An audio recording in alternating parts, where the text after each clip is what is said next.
The Bamboo Project Podcast starts in 3, 2. Welcome to the Bamboo Project Podcast. My name is Donivans Question, the future $10 billion man. On the way to 10 billion, I decided I'm going to help create 1,000 millionaires, including myself. And not by being a guru or selling a course, but by doing the things I already love to do every day and documenting the journey to get there. I figure I'll make all the mistakes so you don't have to. My name is Donivans Question, and this is how I will turn my life into a living. I like to start off by giving a shout out to all the people rocking with us and supporting the channel. We really appreciate you. We are currently streaming on all major streaming platforms such as Apple Podcasts, Spotify, Google Podcasts, Anchor, you name it, we on it. And if we not on it, we about to be on it. For everyone listening to this podcast and not watching it, you can find us on YouTube at The Bamboo Project. We have over 400 videos on our channel. Do you want to learn real estate? We got that. Do you want to see cooking recipes inspired by Dr. Sabi? We got that. Do you want travel and lifestyle vlogs? Got it. Do you want makeup and hair growth tutorials? Got it. Basketball? Got it. Turo? Got it. It's everything us. All the parts of the journey that do not make it to YouTube will probably be on our story. You can find me on Instagram at Donivans Question, DONIVANGRAY, and my phenomenal, beautiful, amazing girlfriend, Anita Byrne, ANETABURN. Okay? The Bamboo Project is about turning your life into a living by making money off the things you already do every day. We made different playlists for all the things we're into, and you can find all of those links in the description box below. This may be your first time here, and if it is, welcome to the family. But for everyone else, this is chapter 3, page 118. Okay, this podcast has 4 different segments. We have the life update, episode playback, Donivans questions, and the topic of the day. All video and audio timestamps will be in the description box below. Today's date is Wednesday, June 22nd. It is 6:58 p.m. Okay, we're doing a nice late night podcast here. Okay. So before we get into the life update, all right, y'all know how we get down over here. We always start off with the screen time. For those who are new, if y'all don't know what's up, screen time is when Melissa and I go and look at how much time we spent on our phone for the last week, because we know that if we do not take advantage of our phone, then our phone is taking advantage of us. Okay, so and you know, as far as becoming a billionaire, I haven't got there yet, so I don't know, but I've been told that you can't get there by spending a lot of time on your phone. So you know, that's what I've been told. But again, I don't know any billionaires personally. They used to be putting out you know, courses and stuff. Okay, so for last week, let's see what we got here. My screen time was 7 hours and 36 minutes. I'm under 8 hours for the whole week, guys. For the whole week, I was under 8 hours. Okay. The week before that, I was 8 hours and 39 minutes, which means I went down almost over an hour. Okay. My most used app was YouTube for 16 hours and 24 minutes. Instagram for 13 hours, and messages for 4 hours.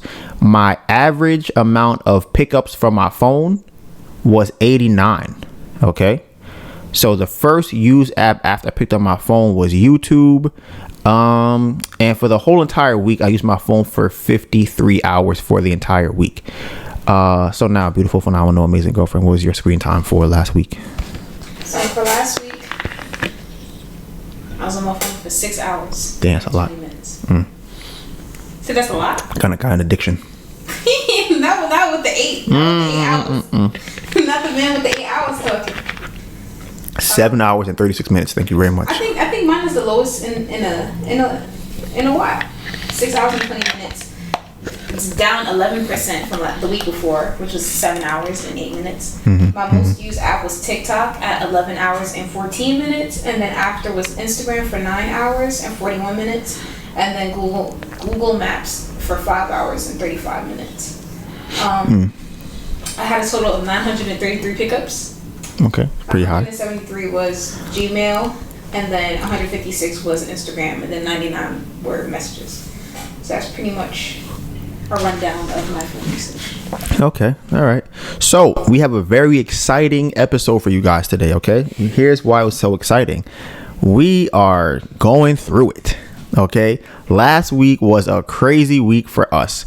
We are trying to figure out, is the universe talking to us? Is God mad at us? Are we just doing dumb things? We don't even know. Have we made dumb decisions in the past that put us where we are now? Maybe. Who knows? All I know is I can't tell we on the way up and or we were on the way down and about to hit a new up.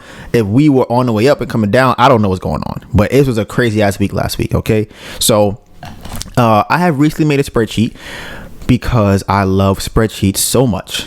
Okay. So the spreadsheet that I made was just kind of get an idea of where we're at financially, how much debt we owe. And, we don't really have money coming in like that other than YouTube really right now. I don't really pay attention to it because it's like it gets eaten up real quick. So I'm going to give you a rundown, an audit of our life. Okay. Actually, no. Should I do the audit first or should I tell them what happened last week first? What should we go with first? I'm going to go with last week first and telling the audit. All right. So boom, here we go. Right. So last week, I had came home from basketball. No, where was I? I was at the gym. I went to the gym. Right now, personally, like I said, I feel like the gym is helpful. It gets me out of the house, gives me some energy sometimes. It makes me feel better, mental health. Some alone time. Some alone time, and it's a pretty good thing. It's exercise, and the yoga helps a lot. So y'all probably don't know this, but the people in our area are new. They're new because across the street from us, a new building was put up, and they are pretty much done with the building. So people are moving into the building. There's a lot of construction around here. Even on the other side of us, they just now, I guess, purchased that land and they're about to start building over there another high rise. And we're talking about an American high rise, not a Atlanta high rise or a Southern high rise where the high rise is only 10 stories. We're talking about 25 stories of people, right? So it's a lot of people. 25 stories. Each floor probably has maybe 15 to 20 units on it, right? Something like that. Maybe even more. 15 to 20. So you do the math. A lot of new people. Now, when people are building, right, they have all of these makeshift no parking signs. So they're not like on a pole. They're just on like a side or a piece of wood or something. It just says no parking here. So there's literally nowhere to really park anymore in this area.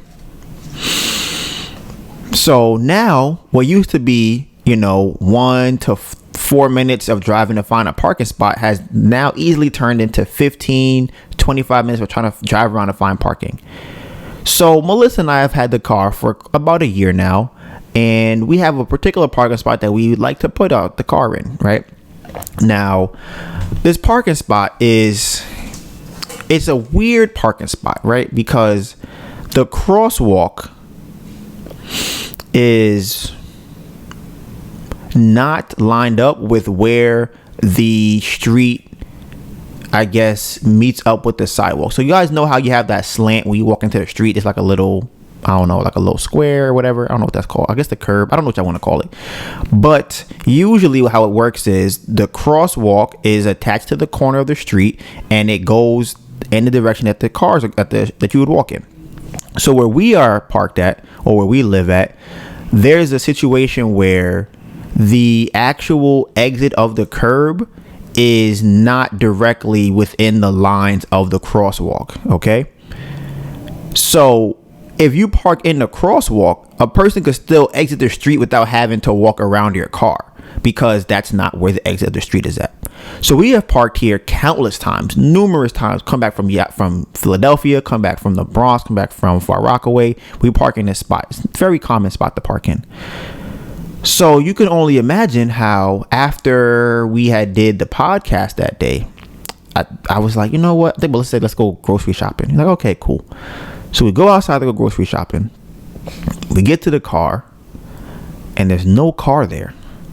And we're like, what the fuck? We're like, yo, this is crazy. Like, where's the car at? Like, dude, where's my car? That's how he felt. So in my mind, I'm like, maybe it's a crosswalk thing, but like I said, we have parked here all the time, never had any problems. People have parked here, it's not a, people in the area park here all the time, never been an issue. So, because we did Turo before, we had a tracker in our car. And if it's what I would say going forward, for us specifically and anybody else, I always recommend, let me say this, put on myself more. I will always put a tracker in my car because I think that the upside, again, let's go back to insurance, is way more important than worrying about how much it costs for it. Like what happens if it gets stolen? Having or paying $20 a month, $50, whatever the numbers you got to pay per month, it's usually not even that high, is worth it. For peace of mind, and for our car, you can shut it off, so that also helps. So when our car was missing, we're like, damn, we don't know what the fuck happened. Recently, I had got out the car maybe like a week or two ago, right? And I had left the window down. So we came back to the car and someone had decided they were going to come in the car, put the passenger seat all the way down and laid. I don't know if they went to sleep. I don't know if they were smoking a joint. I don't know what they was doing. They went through all of the stuff in the car. They went through the glove compartment. They went through the little passenger thing in the middle. Whole car was more or less ransacked in the front of the car. But we didn't have anything in the car because, again, we're broke. What you going to steal from us? Cups and toilet tissue. So I'm like, all right, we'll be fine. So, but I'm thinking like, damn, did I leave the car open again and maybe somebody stole the car? So we check on Google or check on the app. Where's the car at? The car happens to be at some place in Flushing, Queens. So we put the address in and the NYPD tow pound comes up and we're like, fuck, the car got towed. And I'm like, fuck. I'm like, this is stupid as fuck. I'm like, this is so dumb. So we call them and they're like, okay, hey, you guys, it's going to be $185 to get the car back. And I'm like, why was the car towed? They said because it was in a crosswalk. And I'm like, what? They said, yeah, you also got a ticket for the crosswalk and you have to pay $185 to get the car out. I'm like, oh my God. So y'all don't know this, right? I don't know if I said it on the podcast before. Maybe I have. I'm very transparent with you guys. We have not paid our insurance for 2 cycles, right? So right now would be the second cycle that it has to be paid for, but we're still within that period. So let's say that it's due on let's say this, hypothetically speaking, is due on the 23rd. They may ask for it on the 17th, but you have until the 1st to pay them, right? So in that time period, you still owe that money, even though the due date technically is passed. I like to operate in a grace period. So I'm like on the phone with her. She says, yeah, if you want to get the car back, you're going to have to pay for your insurance. And I'm like, oh my God. I'm like, we're not getting that car back. I'm like, there's no way to get that car. There's no way to get it back. We're not getting the car back. To pay the insurance is $390 for the insurance. The car being totaled $185. That's $200 plus the $390. We're damn at $600, close to, right? I'm like, we don't have $600 to give for anything at all. Like, we just don't have it. So we're like, okay, what are we gonna do? So I still have a credit card. I'm like, all right, boom. What I could do is I could take money off of that to at least pay for the car to get towed. Now, and me, here's how I'm always thinking. I'm always thinking about finessing. I'm thinking maybe if I talk to the person, they will allow me to get the car without paying my insurance. And here's why I think that.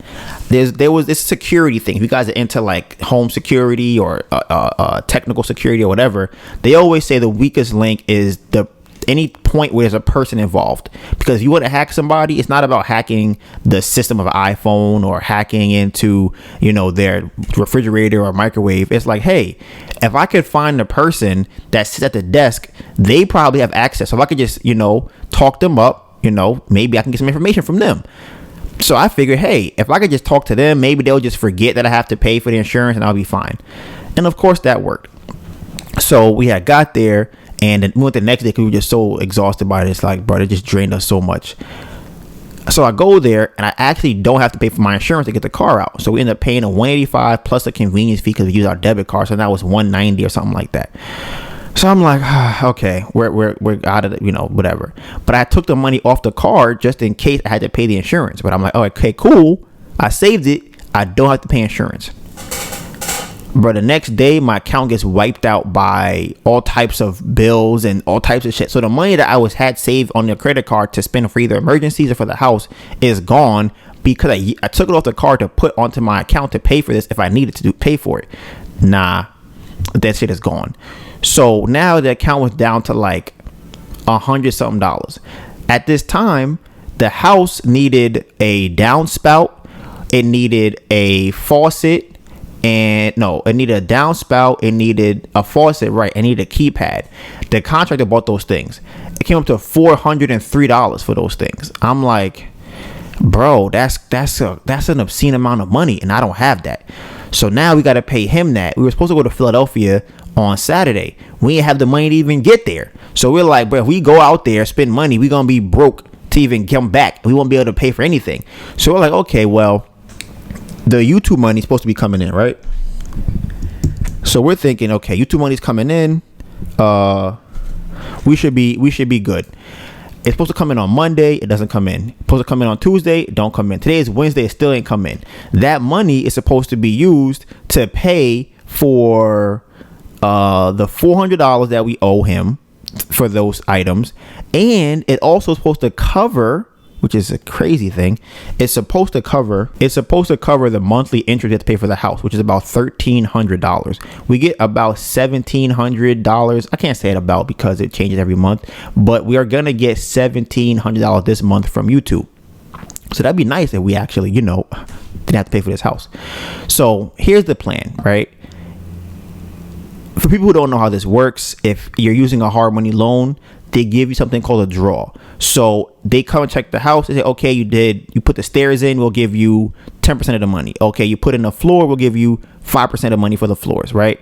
So my plan was to get the money from the draw and then pay them the interest for it, right? They won't let me get the draw unless I pay the interest first. So now that's a dub. So now I have to wait till YouTube money come in so I could pay for the interest first to then get the money for the draw to then pay him for the faucet, to pay him for the keypad, and to pay him for the downspout. I forgot the third thing. It was three things either way. So that's where we are with that, right? So we're broke as hell right now. Like I'm talking about, we were in the house just like, nah, this is different broke. Like this is just like a higher level, a different level of broke where we don't even know where the money's gonna come from. Like Melissa was thinking about she has some shifts coming up, so she's doing that. I was contemplating doing possibly DoorDash or something like that to make some extra money. And like I said, I'm not against getting a job. I would, if need be, if it came up that I could find a job that makes sense. Funny enough, I did see some ads about data analysts. But like I said, we're at a point where we just like, all of those things came at the worst time because before that the car got towed, we had about maybe $1,000 that we were using, roughly $800 using to kind of get us through each week until we get a draw or until the money comes in from YouTube. That whole shit got wiped out in last week. Like everything we had was wiped out. I'm talking about every single thing. So right now, the only money that we have came from the reward that we had from our credit card. So I think I had like maybe $200 on two of my cards that I can now use. So I took that off my cards. That's going to kind of get us through the week until we at least get paid from YouTube. Now, we also are behind on our car payments. That's about 2 months, right? So that's where we are at financially. Now I'm going to give y'all an idea of what our expenses are, not expenses, what we owe, right? Because this is where this shit gets crazy. So our car note is $552, right? Our insurance is $390. We have $740 in tickets for either parking. We might have a new one. Melissa might have been caught. Oh, that's another thing. Melissa might have been caught speeding the same week that we got, not speeding, running a red light, the same week that we got, all that stuff happened to us last. The car got towed. We had to pay for that, the insurance. Then we had to lose the money from the credit card. Then Melissa got a ticket for that. I also got a ticket for parking in the crosswalk. I'm like, bro. So then, right? So that's $740 for that. And then Express, we owe them is about $1,300 to $1,500. So I have it categorized like this. I got my primary, I got my secondary, I got my tertiary, and then I got my quaternary. I learned these I never used quaternary before, but that's the fourth and most important thing, right? So in my tertiary, I have tolls, okay, for the car. Tolls, if y'all don't know, okay, we have Easy Pass here in New York, which is another system that I realized they're trying to keep the poor people out of New York, okay? They are trying to tax you on, they're saying we don't want you here. We do not want you in this city. Get the fuck out if you're poor, right? Which is me. I'm poor, so I'm getting out. Trust me, y'all got me. You got it. I'm done. Y'all got me. In tolls, currently, not this was at last week. We owe $3,108 in tolls. Okay, so let me run that by you again. Our car note is 2 months due, so that's $552 twice. That's $1,100, right? Car insurance, $390 twice. So that's about $800. Okay. Then we got tickets, $740. Then we got express interest, $1,500. Then we got tolls, $3,100. Okay. Now again, tolls is in tertiary, but depending on how they feel, they can make that primary real quick and take the car. We don't even know. So anything can happen is where we at right now. Shit is crazy. Life is crazy right now. So what? Rent. Yeah. Rent is on here. Rent is a quaternary. Okay. Right. So for rent, Melissa asked. I'll bring it up for y'all because I also know. I think Rico Paul asked about it before. For rent, we currently owe $17,176. You know why? Because we have not paid rent in about a year. And when I say in about a year, I mean this is a year after the government paid the rent that we hadn't paid the year before that. So after they paid the rent, we now owe $17,000 in rent. Okay, and renters insurance, we owe $32. Renters insurance. So that's also on. Since when we have renters insurance? I don't know. It's part of the insurance plan that we have. So we lower that. So that's in the quaternary section because it's not that important to me. Secondary is mostly everybody that we owe money to as far as the house goes. That number is about $252,000. Then you have the tertiary, which is about another $52,975. That includes that. This is just my stuff. It's not Melissa's credit cards and what she owes. This is the Apple card, the Amex, Discover card, the Capital on Tap, Amazon card, Credit One, and Self card. And the tolls is about $52,000. Okay. So that's where we at with that. Now, as far as the quaternary, that number is super high, but again, it comes down to what we owe. That list is like if y'all don't know, if y'all go back and check the podcast, when we were getting the merchant cash advance loans, that money is in there, but I don't have the exact amount. I have to go and check the lawsuits that we have pending against us because of those things. So that is where we are at financially. Okay, this is a very wild time because we are only waiting for the house to be done, and then we off once the house gets paid off. Okay, let's see. This is where we at right now. Let me do some quick math. So currently we owe everybody, including everybody, we owe them $252,000, right? Boom. So we want to sell the house for $300K. So we got $300K minus actually let me do this first. 300K times 6%.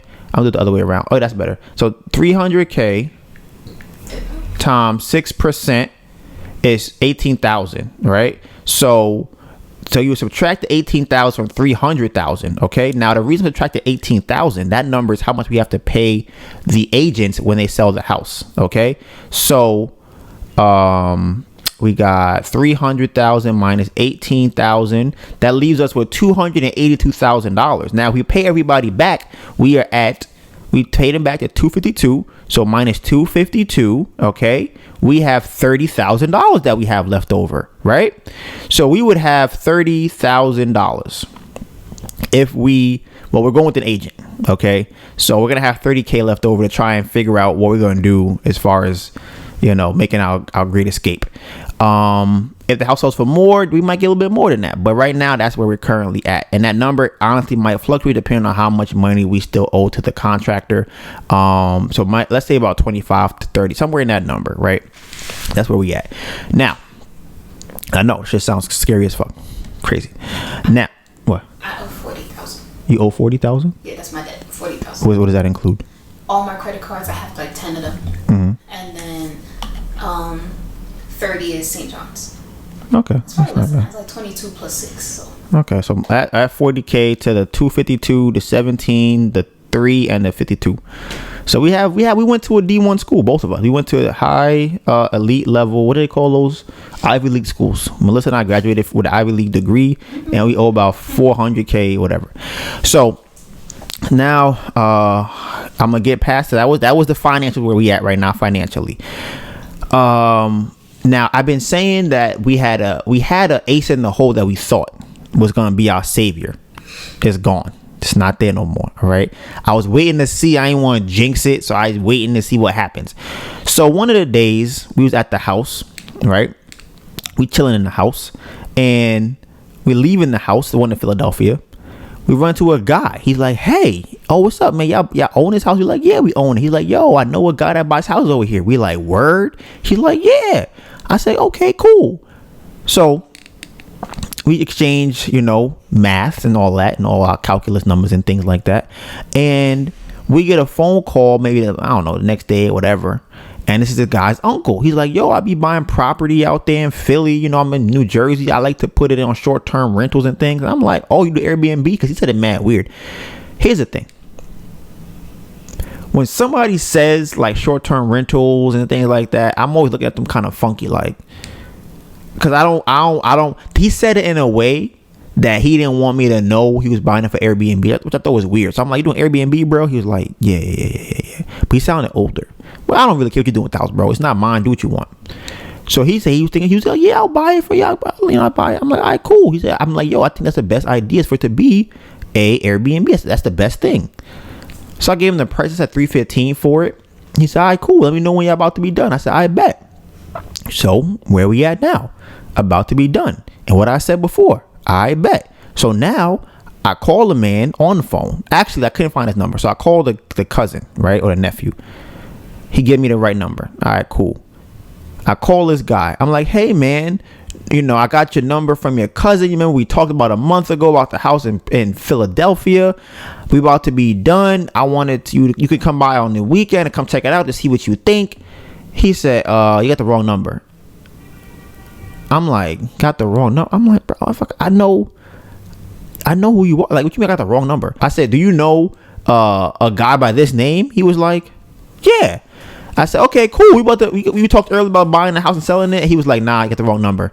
I'm like, "Damn, that's crazy." And he hung up. So I texted him like, "Hey, I just want you to know that this is who I am." No response. That was last week. Now, the reason why that would have been the ace in the hole was because if he bought the house, then we would not have to. We would have got a higher price, and we would not have to had paid for the agent's percentage. But here we are, walking away with possibly 30K, if not 20K or something like that, right? We'll find a way to make it work. So here, that's where we at with the house as far as it being sold. So now let's move forward to the next part of life update is where the house is at. Okay, house update. So today the agents went into the house and there is a leak somewhere in the house, right? There's a leak in the basement. There's water all on the floor. They said they saw water coming from the kitchen sink, which is coming down, I guess maybe possibly coming from the sink down into the cabinet, which they saw water down there, which could possibly be leading to the basement. We don't even know. It's just water.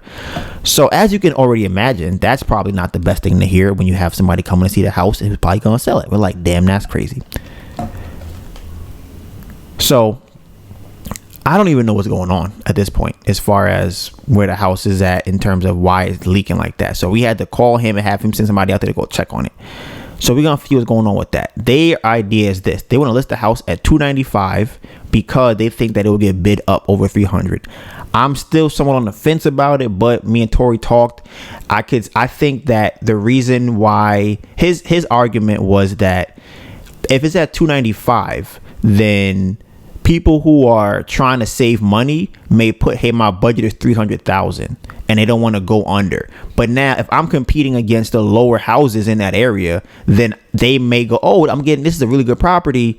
I might build up more traction or more eyeballs on it because more people with lower budgets are going to be seeing that house. So I might get into a bidding war. And I think it's not unlikely for somebody to go up over a house. Like, let's say, hey, it's $295. Okay, I really want it. I'll pay $305. I'll pay $310 for it. It's like, okay, that's cool. My argument was this. Me personally, right? I feel like it devalues the house. I feel like it shows that we're succumbing to the market, and it makes it look as though this house is on sale. And I feel like it's going to attract people who want to now get lower property price, get a lower price on the property. Like, oh, it's $295. I could probably get it down for like $290 maybe if I try and bid it down. That's not what I want. I want people to see it as like, oh, this is a $305 house that's on sale. I probably get it for $315. That's how I see it.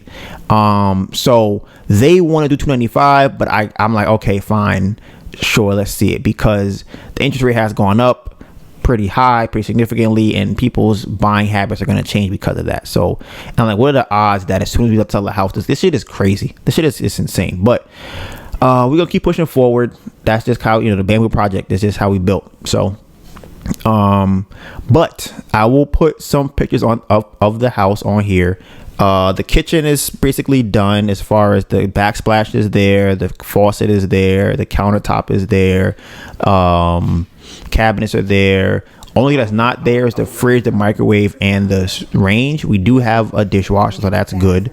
What else do we have there? Yes, that's pretty much done. The bathrooms are basically finished. They have the toilets are in. They have the mirrors that we bought are up. They have lights above the mirrors. Those are in. The vanities are in. They look beautiful. The only problem I have with the bathroom is that I don't remember buying a silver handle for the bathroom. Maybe I did. But now the faucet is black and the handle is silver. That looks silly to me. I don't like that. But other than that, I think it looks very nice in the house. I wish I could see with the light on, but it was dark when they got there, so it's fine. When we go out there, we'll see it ourselves. So as far as the house goes, some more updates. Shout out to Tori again. I think I talked about this last week in the podcast. I don't know if I did. I feel like I did. I did talk about it. So we had the security system in the house. That shit is definitely valuable. I think everybody should have one. If you have a house, it costs $50 a month for us. I don't see a reason not to have it. Like, who's in your house, especially who's in your house, especially if you live in an area where like you're not in a building or something like that, like an apartment building. I would definitely recommend getting that. So let's see, what else are we at as far as the house? Something I've learned with this is I believe the guy we're working with is not a general contractor. He is a labor contractor, and I will never knowingly hire a labor contractor for a house remodel or rebuild ever again, because a lot of the problem we're running into is because it seems as though he doesn't know much about what's going on, and he has to kind of get it secondhand from them, and they don't work for him. So I feel like they also don't have an allegiance or a loyalty to him to do things the right way, because it's like, hey, it is what it is. I just do what I do, and whatever happens. And I talked about it before, where multiple times I'll say, hey, what is this? What's going on here? He'd be like, man, I don't know why they did that. I'm like, what you mean you don't know why they did that? Who else supposed to know? Like, that's what your job is, to help to know why they're doing what they're doing. So like I said, I will never hire a labor contractor again. Never again. Like, that is never, ever.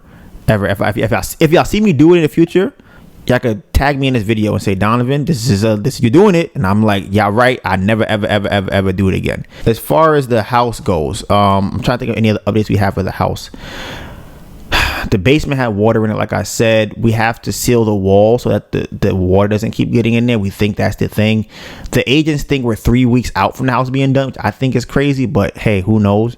In my mind, all we need to do is they cement in the backyard. It's supposed to be today. They might not do it today because I think it rained. So maybe tomorrow. We got to get the fridge in there. We got to buy the range. We got to buy the microwave. And like I said, to me, that's it. Like, to me, the house needs these things. Okay. Oh, the water heater's there too. The house needs an HVAC system, right? It needs, or the AC, whatever that's called outside. It needs that. It needs the cement in the backyard. It needs the basement to be cleaned up. And it needs the appliances to be put in. Am I forgetting anything? Say one more time. We got the basement in the backyard. Not the basement. We got the cement in the backyard. The HVAC system that goes outside. The basement getting cleaned up. Appliances. The downstairs bathroom still looks a bit unfinished to me. Really? Oh, I didn't see it. I can't tell if it's because of the lights. Oh, okay. So and then a basic cleanup for the house too. But the biggest job that I feel like is the basement, as far as sealing up the water and getting the right finishes there, as far as like making it one solid color, making it so that it's not leaking. That's the biggest problem that I see right now, is just that. So that's where we at with the house. Bro, we could be done in a week. Like, if people was in there every day, we could be done in a week. But it's looking like it might be longer than that. So, and credit cards is maxed out, everything done, all of that finished, finito. So we out here struggling hard body. And I think I have 2 cents to money. Yeah, Melissa says she thinks she has 2 cents to her name. So as far as other updates for us, I may have seen this. It was so crazy. I haven't posted the audio for the podcast on the channel, on the like Spotify, Apple, and things like that. So that I had to go and do that over the last couple of days. I don't know how that happened at first. I guess I was posting them so late and I was so exhausted I forgot to do the audio for it, and then it just happened like 3 weeks in a row. Then the last 2 weeks I remember it, and then I forgot to redo it, and I'm just like, all right, set aside time to get this done. So that's finally up. This is something else I kind of want to bring up too. I talked about how I would categorize my task and get my task done better, right? I'm thinking of a spreadsheet and a formula and an algorithm to get it done. So right now, the basic algorithm I have for my task for the week pretty much works like this. What task requires a lot of energy, a lot of time? These are separate things. A lot of money, right? So for example, let's have laundry, right? Laundry requires money. Not a lot of time, because I'm not going to be down there the whole time, and not really a lot of energy. I don't really get tired from doing laundry. I put the stuff in the thing, I leave. I come back and get it. That's it. I'm done, right? What does it bring me by doing my laundry? I get mental peace, okay? And it saves me time in the future because I don't have to keep doing the laundry regularly. It saves me time because I don't have to do it again for a while. That's how it saves me time. That's how I categorize as saving time. Clean a kitchen. That requires a lot of energy for me, a lot of time for me, but no money, okay? So it brings me mental peace to see the kitchen is clean, but it does not bring me money. It doesn't bring me energy after it's done because now I'm tired. It does not really save me time because it's going to get used again in the next hour or two. And it does not save me money. So what I do is I check off all these things. I have a bunch of different things. I have go to Philly. I have clean the kitchen. I have the podcast. I got finances. I got post a podcast, the call with them. Things like that are on here. So then I go, okay, here's how I try to categorize them, okay? It's important for me to know that if I am doing something that's going to require a lot of energy, then if I'm going to do other things in the day, I need to do other things in that day that do not require a lot of energy. So if I have to respond to emails, that does not require a lot of energy. So if on the same day I might clean the bath or clean the kitchen, I will respond to emails, and I may, what's something else on here that doesn't require a lot of energy? I may pay my contractor. Doesn't require a lot of energy to do. Requires money, but not a lot of energy. So I can do all of those things in the same day because I have one large thing that requires a lot of energy, and then I have the other thing that requires less energy, right? Then I go, okay, what am I going to do that saves me time? So something like cleaning the kitchen, not the kitchen, something like, what saves me time? My finances saves me time, right? Once I do it, I don't have to worry about it for a long period of time. I can just come and do my finances like every other day or whatever the case might be. It's not as important to do every single day. And doing that saves me money, and it can bring me money and mental peace. So something like that, I'm like, okay, if this will bring me mental peace, I need to make sure that I get this in my weekly schedule, because it brings me that mental peace, and the mental peace allows me to do something else, right? But not something else that requires a lot of energy, things like that. So that's kind of how I've been structuring my to-do list for the week, and I think it's been very helpful for me. So I definitely have been enjoying it. I want to make it more refined, but it's just something fun that I've created that I can do, and I really think for me personally it's been helping. This is, I guess we call it a life update. Maybe it's a life update, possibly. I feel as though this is something I just don't like that I saw.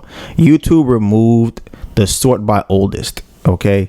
Now, the reason why I don't like that is because that was part of the business model we had in our head of how we're going to create the Bamboo Project, because we know that once we finally become more successful and famous, people are going to want to see where we came from.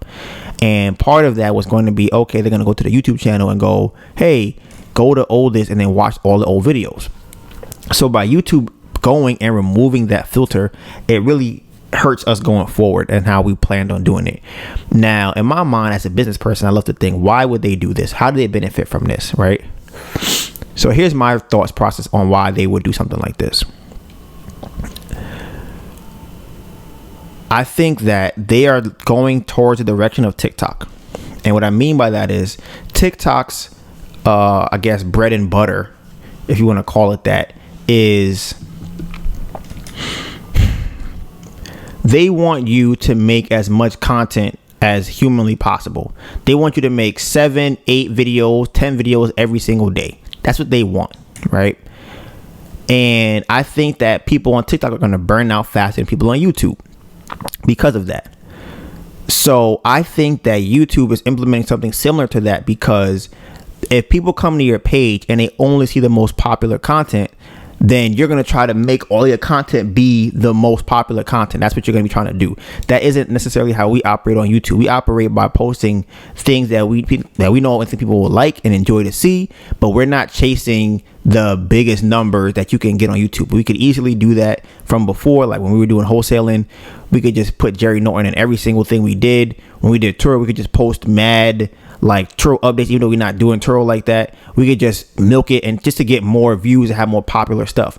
But we look at it as this: our YouTube is tied to our life. So if our life becomes more amazing, then YouTube will become more amazing. We don't want our YouTube to look amazing and our life look like it ain't shit. I don't want that. I want it to be like, hey, this is where we was at that time. This is what it looked like.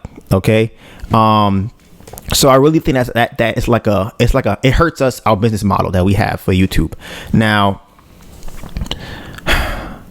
another reason why I think they did that is because they don't want people to watch your oldest content. That's like a basic thing, right?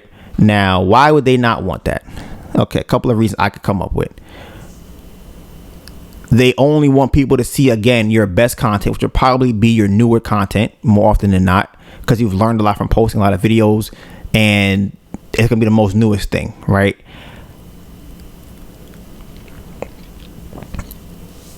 As far as money goes, how do you think they lose money from, or make money from that? Or do they lose money from the oldest content? I think they make money because they're trying to force people to make more content for YouTube, and they don't want you to rely off of your old content. I also think that some people's old content is problematic. I think I heard that before too. Yeah.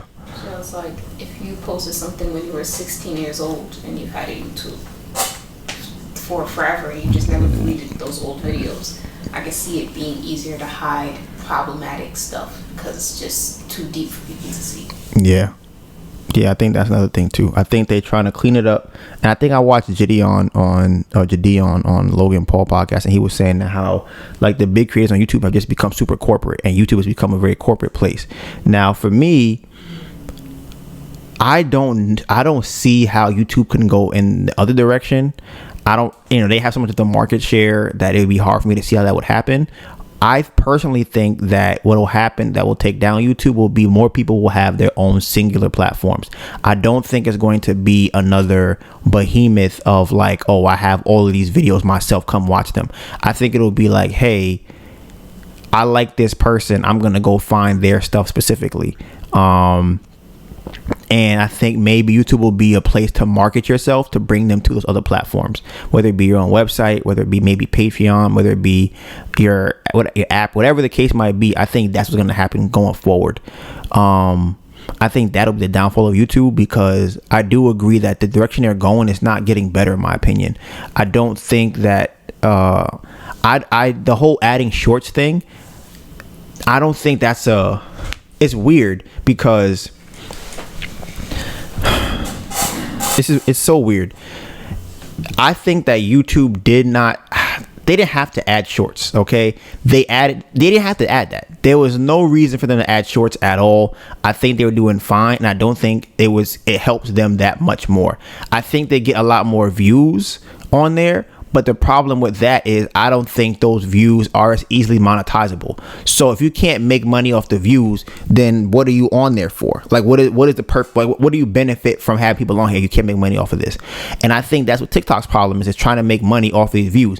I've seen Melissa on TikTok before, bro. It say ad, she scroll right by that. It just say anything that's an ad, she just click right by. I don't want to see that. So I can already imagine that if you put an ads on TikTok and YouTube Shorts, ain't nobody really watching that. And then here's it for me personally. This is just me. Maybe I'm old. What am I? Gen X? What am I? Aren't you millennial? I'm a millennial. I think so. Yeah. So I don't even get a Gen in front of my name. But anyway, it don't matter. So I look at it like this, from this perspective. For me, when I'm on YouTube Shorts, I never, maybe, and I don't even know if I can even say this, I have never found someone on YouTube Shorts that I was like, oh wow, I really want to now go and watch their content. For me, I don't know if that was everybody else. Maybe it's an Instagram, it's a short thing. Maybe if on your TikTok it's different. But for me, I just be scrolling through stuff just to see stuff. Nothing on there holds me long enough that I go, I really want to go and check out what kind of person you are. I don't see that. It's just funny videos. It's like basketball clips. It's, like I said, comedy. It's maybe some manosphere thing. Maybe it's a clip from a podcast I like to watch. That's it.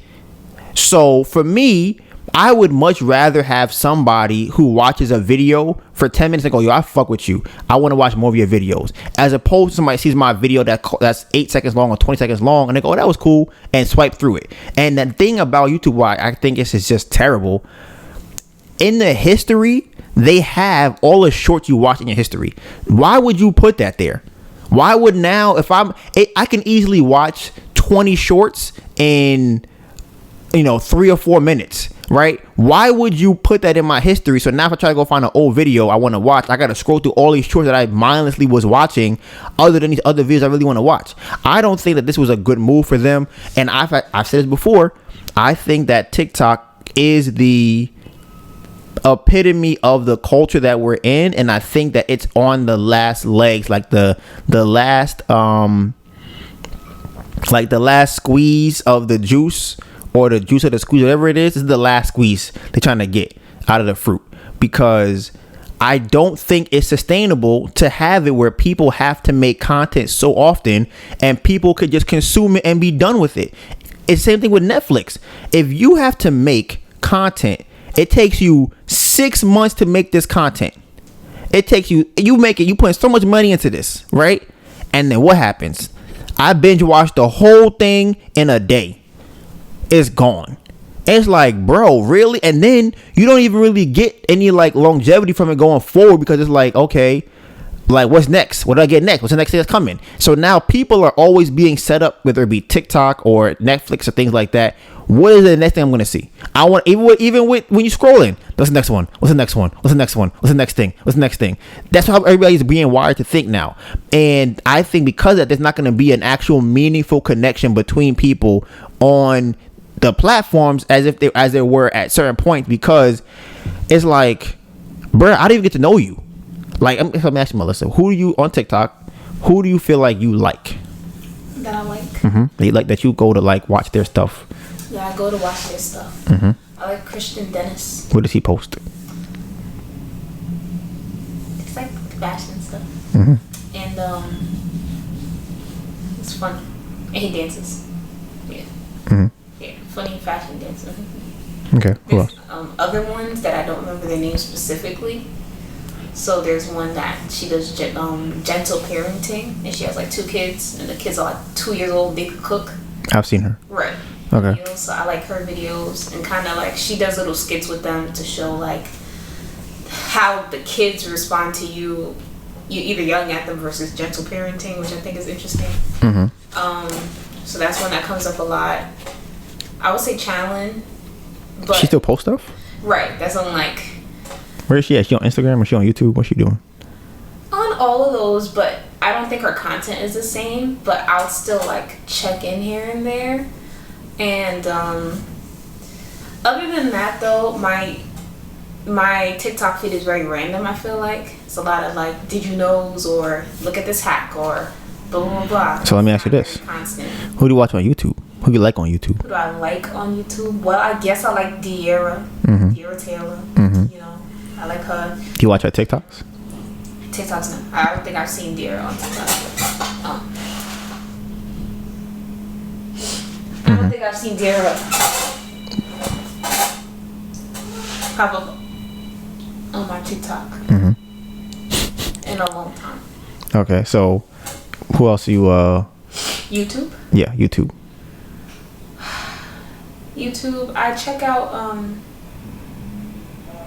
there's like certain YouTubers I do my rounds with. Who are those people? Like Kelly Stamps is one, Aaliyah's Face is one, Pretty Boy EXO is one. Am I particularly feeling their content? Not necessarily. I like Pretty Boy's content more often. But yeah. Right. So this is part of the thing that I'm saying before is I don't think you build any connection with anybody on TikTok. And you spend way more time on there than on YouTube. Well, technically. You spend hours a day on there. You don't spend hours a day watching YouTube videos. I think when TikTok was first an app, I think I used to. Used to what? First an app, like when it first came out. But used to what? I used to build kind of a connection with certain TikTokers. I think what they did, so around the time when I first started using TikTok, it was just a For You page. I think they made an adjustment where it's like, okay, now you have your For You page, and then if you swipe over, you could also have a following page. So they didn't have that before? It wasn't. I don't think it was there before when I first went on TikTok, right? So for me personally, I think because I started following certain creators, they don't show up on my For You page anymore.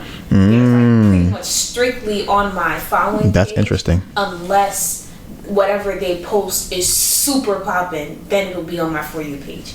And I don't really go on my following page like that. Honestly, what's so funny? What? I'll be on my TikTok scrolling, and I realize I'm seeing either the same faces or I'm seeing kind of those same creators, and I'm like, what's going on? And then I go to my For You page because it's like random stuff. Right. So I think them doing that kind of hurts them because hurts who? The TikTok or the creators? The creators. Yeah. Because now you've taken them out of my main feed. And whenever I go over there, it's just kind of like it's not what I'm accustomed to anymore. I'm not accustomed to seeing them, so I'm seeing them 4, 5, 6. Right. You like I don't want to see you that much. And then now they have another section for friends. So people that you're actually following and you follow you back, they have another feed just for that. Bruh, that's what I'm like. This is and that to me is a part of the problem. The reason why a lot of other stuff like Facebook and YouTube have gotten so big is because of the connection that people build, even whether it be, I guess, artificial or whatever you want to call it, virtual. I still know your whole life. So and when you post about how you're feeling, you post about you at the wedding, you post about you at the thing, whatever, I could watch the video, I could like it, we could communicate on it. People enjoy that. Bro, TikTok and Reels and Shorts and everything is like, bro, it's not for that. So and this is what happened. I mean, Vine was doing this and they went out of business. So it's like, I think for me personally, and that's another thing too. I think when I first started seeing these the creators that I follow, I think they were posting more personal stuff or like what they think or just more close to who they are specifically. I feel like somewhere along the line, it became more trends, more sponsored content, and more like just kind of artificial. Like and when I say artificial, it's kind of like the same way that, you know, with Kelly, where it's like either they're going super in the direction of, oh, look at me, everything is luxury, I'm luxury all the time. Like there was a TikToker, he ended up getting a luxury penthouse apartment in New York City, and then he had to leave. He had to cut his lease short because he was not making enough money. Damn, that's crazy. Right. He posted that? Yes. He was like, leaving my apartment today, guys. Oh my gosh, you know. Damn, that's tough. He wasn't making enough money for it. So it's like, but it's funny because he's still trying to exude that same energy in his apartment that is not giving that. And it's like, so there's that. Like now your content looks kind of corny to me. Yeah. Because you're still trying to keep up appearances instead of, I guess, trying to do something that'll get you back to the apartment or whatever. And then you have the other side of the spectrum where, you know, you are pretending to be a minimalist situation. Damn, I feel like Kelly were to see this, she would take this person. Well, so stop doing it then. Fake ass shit. Yeah. And that is also off-putting because I feel like both sides is not true to who you are. Yeah, and like I said, for me, it's I think what? I was gonna say honestly, the guy that lost his apartment, I feel like I would be more into his content if he was talking from like really how he feeling right now. Right. I know that must feel crazy. Like, what you mean you're not living in that? It was nice. It was a nice apartment. Like, you're not gonna put me on. You're gonna wear your pearls and your fancy robes and stuff in the where you at now. Right, how long can you make a TikTok? 2 minutes? Now like 10. Really?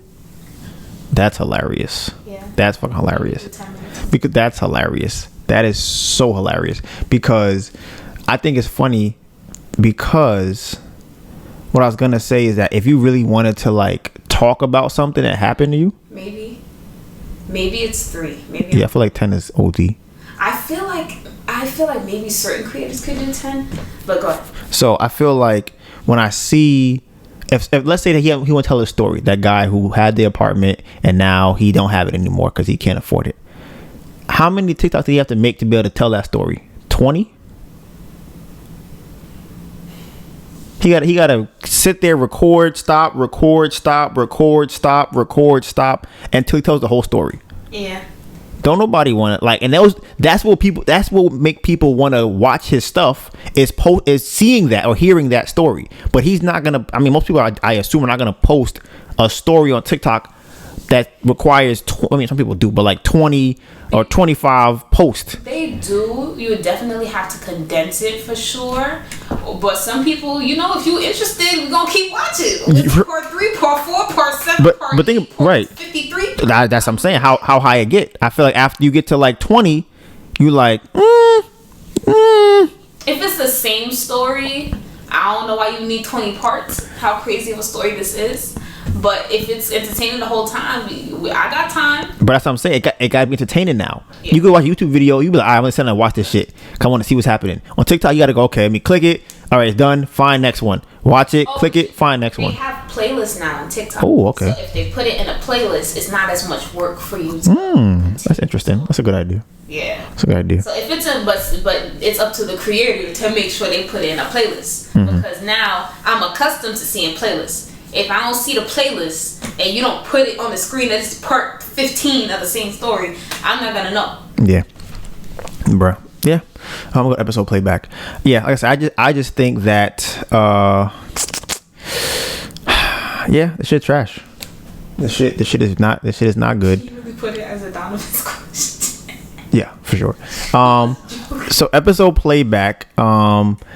We talked about my successful, or like not my, but the successful trait that I feel like I have out of the 3 that Alex Hormozy said make someone hyper successful.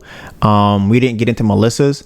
I think that Melissa's were the insecurity that she has, and then I also think that she feels like she's better than people. That's what I think. Those 2 things will make her hyper successful. The only one that she didn't have was the impulse control, and we didn't really go. I still don't understand how impulse control helps with being successful. That's what they say. Why you say that? Because I'm like, in terms of what? I feel like every situation is not a situation to go. So I think that's where impulse control comes in, because if you don't have impulse control, that's when, like, the stock market, for example, if you bought something and you feel like the company is valuable, well, then again, problem could start before then. You could have bought something just because you thought, I should just buy it, right? And so let's say you buy Apple stock. Steve Jobs, let's say he's still alive. He passed away. Not the stock plummeted. And you sold it. Like, I feel like that is like that could be a result of not having impulse control, as opposed to holding it, as opposed to waiting, kind of thinking of more options. It's really feeling like that intensity to do something now and doing it, as opposed to really kind of fighting against it. And like I said, I think it's funny that it's what it is to be impulsive, and then impulse control. What is it? What do you mean? What are the three options? Insecurity, being superior to other people, feeling superior to other people, and impulse control. I feel like insecurity can lead you to be an impulsive. Yeah, I can see that. And I think we talked about mine. I think the two that I have lead me to not have the other one. Right.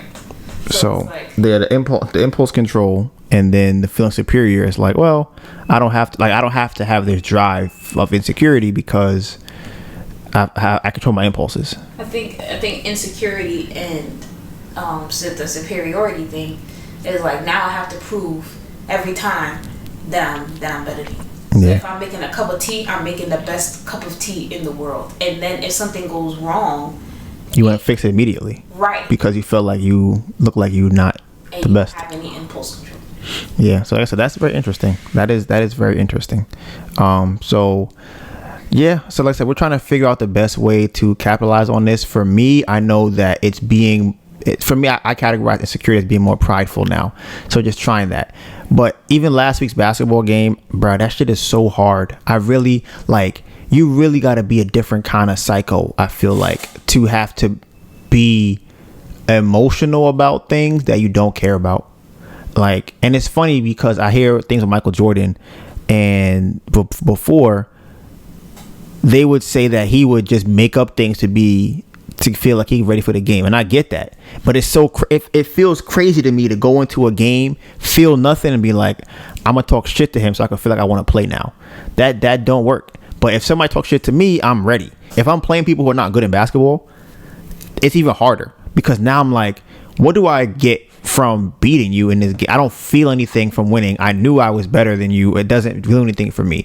But this goes back to something that I've been working on when I just kind of play basketball myself or shoot around, where I've been telling myself that, okay, Donovan, you think you can hit this shot? And I'll hit it. I'll go, okay, see, Donovan, you said you can hit it. You hit it.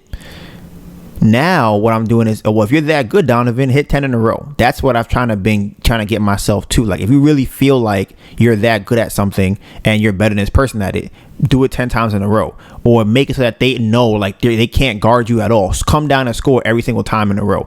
Then I feel like that kind of gives me more of a drive to be able to continue to feel that pridefulness / insecurity, to want to prove that I'm better than somebody else. So that's something right now that I've been trying to add to my list. And it's hard, like I said, when I don't feel like there's competition there. It's really difficult. And I think that's something that I can probably add to my business life, where it's like, okay, Don, if you feel like you know how to wholesale, go and get 10 deals. If you feel like you're good at this, you feel like you're better at somebody else, you could say it, you could feel it. But if you're not going to go out and do it, it don't matter. So that's where I'm at right now. That's also why Melissa is coming out with an EP this year. Shout out to Melissa coming out with an EP. And this episode is brought to you by Ember Candle Co., where we have 100% all natural beeswax candles with no soy, no paraffin, no paraben, and they're all wooden wicks, so they crackle when they burn. Okay, burn better, be better. Now back to the show. Now, Donivans Question. Okay, it's gonna be quick. I was looking on TikTok, I think it was, with Melissa or something like that. It's funny. It's very funny. Is this gay? Is this gay? Okay, so if I measured my dick, right, and then okay. So is this gay if I measured my dick so that I could put the ruler in the back of my throat to see if a girl would choke on it if she was giving me head? Is that gay? You let me know. I don't know. I think it's gay, but honestly, it may be not gay because you're not putting a penis in your mouth, and technically, you should not. What? What are you saying? Putting lengthy things down your throat might come off as a bit, to some people. But why is that gay? It's not a penis. And I'm measuring it for a heterosexual reason. You're measuring a penis length. My penis thing. for a woman so I know how she is gonna react to it. I could do it to her.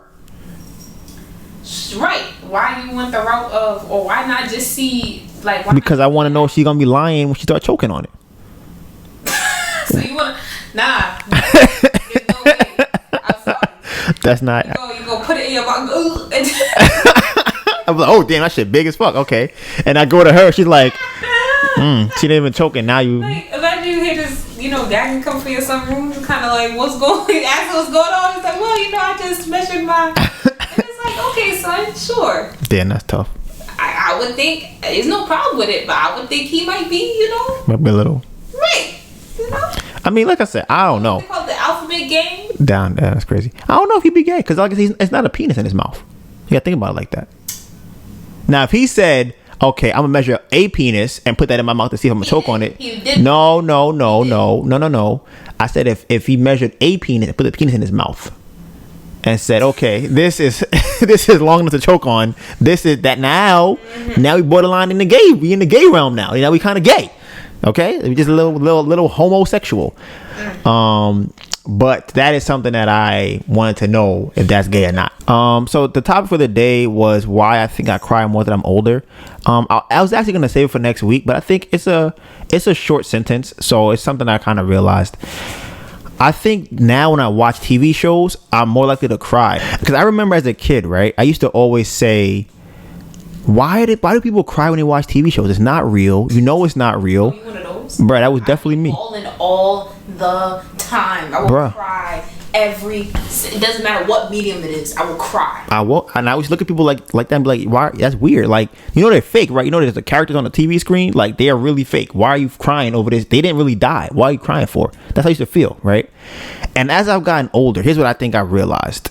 Well, one, I guess men cry more as they get older or whatever, can become more emotionally mature.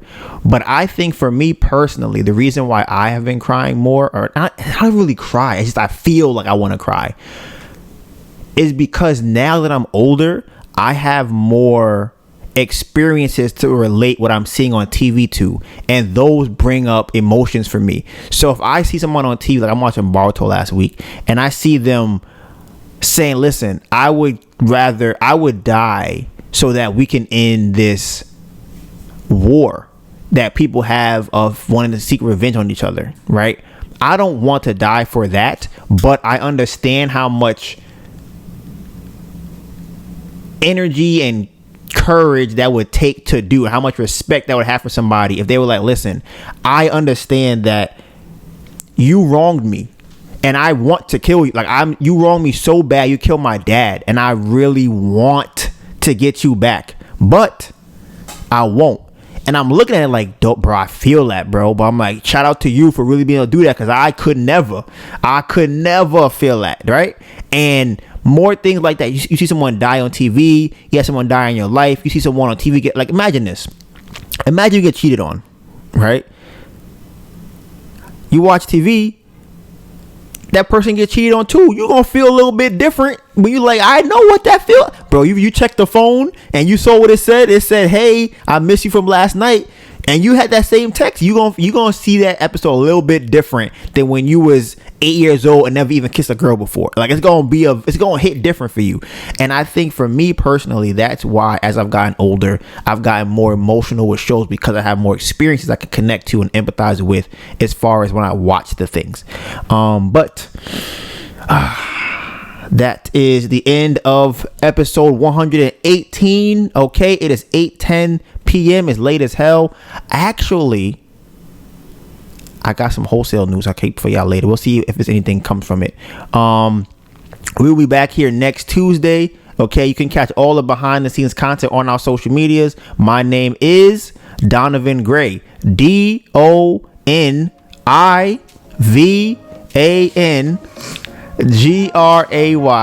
And my beautiful, phenomenal, amazing girlfriend, Anita Byrne. ANETABURN. And with that being said, hold on. Thank you. You know what it is. Hashtag Bamboo Project 2022. Okay, we trying to make it a movie. We still got 6 months left, almost 5 at this point. And with that being said, Bamboo Project out. I was paying attention. I bet you I was. was right Yeah, he was. Until I need you to move the screen. Then you was no longer with me anymore.